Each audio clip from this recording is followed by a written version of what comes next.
Thanks for making us a part of your morning. This is Good Morning PD on Live 95. Welcome back to Good Morning PD Live 95. Takes Mondays to make Fridays. Thanks to our good friends at Pepsi-Cola for sponsoring this. It's not really a contest. It's a giveaway we have every Monday and Friday.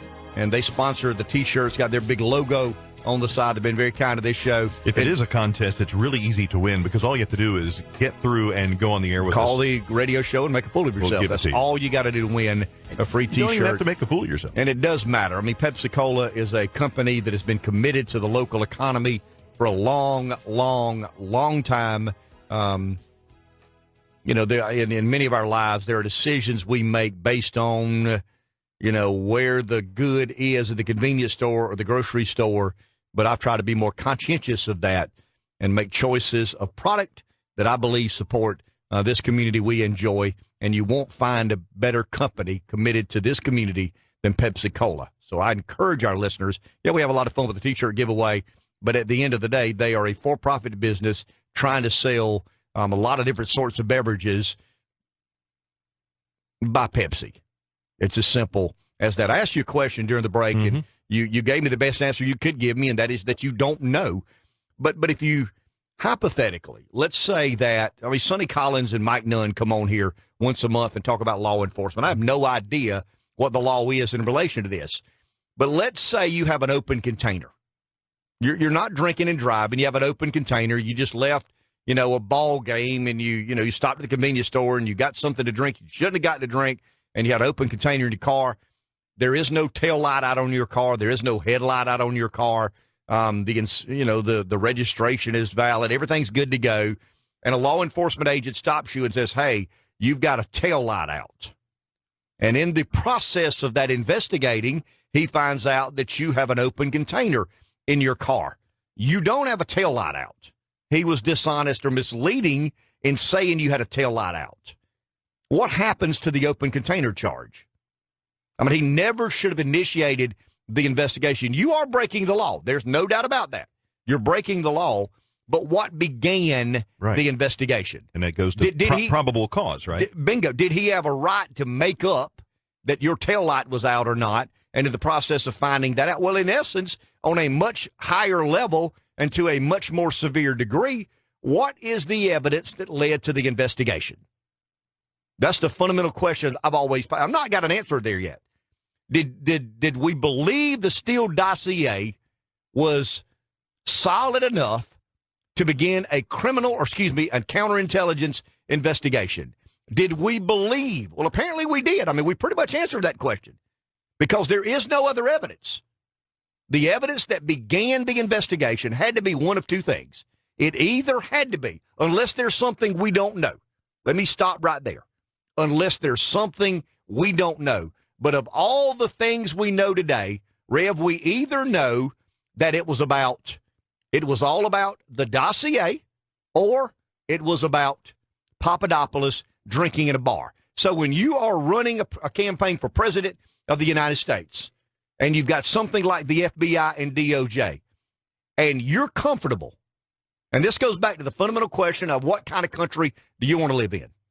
Do you want to live in a country where people in the FBI have a right to wake up every day and just search your life to see if you're doing something wrong? Or do you commit a crime, somebody reports it, and then we have the investigation? Because in essence, unless I'm missing something and someone call in and tell me what I'm missing. Now we have stories about Don Jr. in Russia.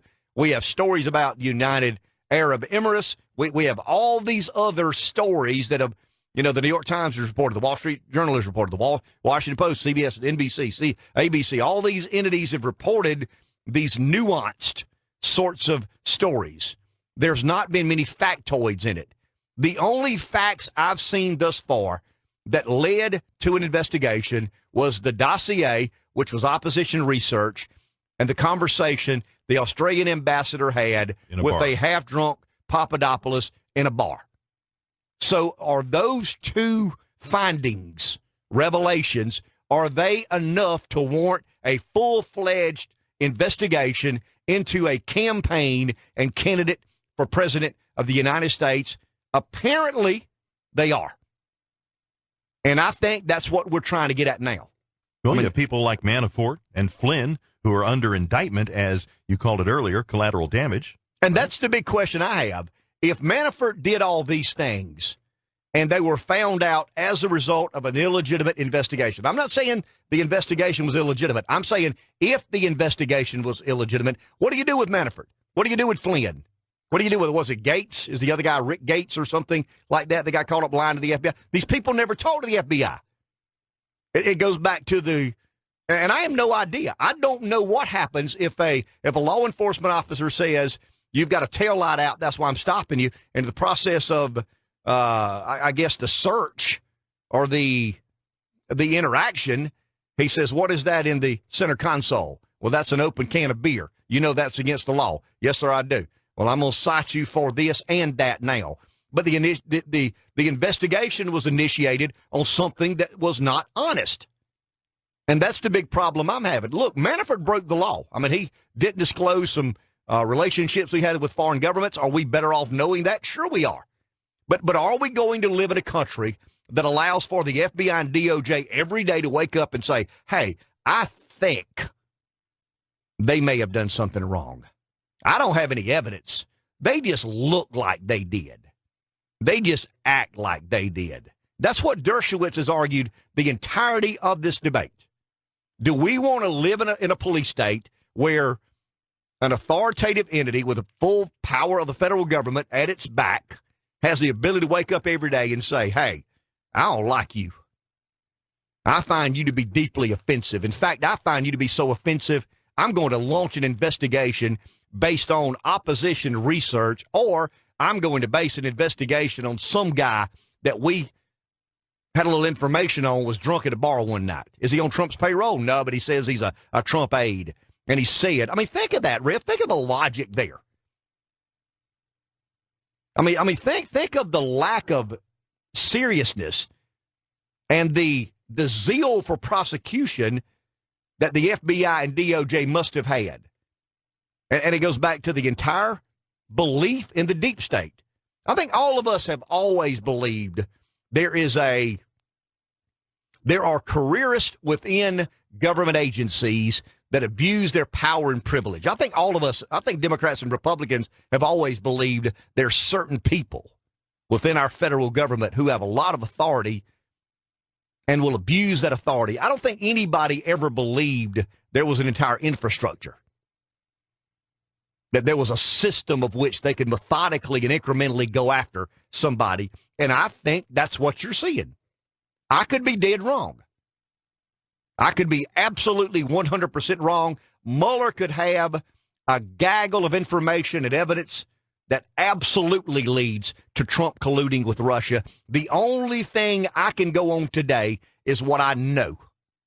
And what I know is the investigation began because of the dossier, or the investigation began because of a conversation somebody had with George Papadopoulos at a bar in Washington. That is the only information I know today. That is documented, that has been reported, that has been corroborated and substantiated. And if you, as an American citizen, are comfortable with an FBI and DOJ moving forward with an investigation on those two pieces or shreds of evidence, then you wish to live in a country that I'm not familiar with.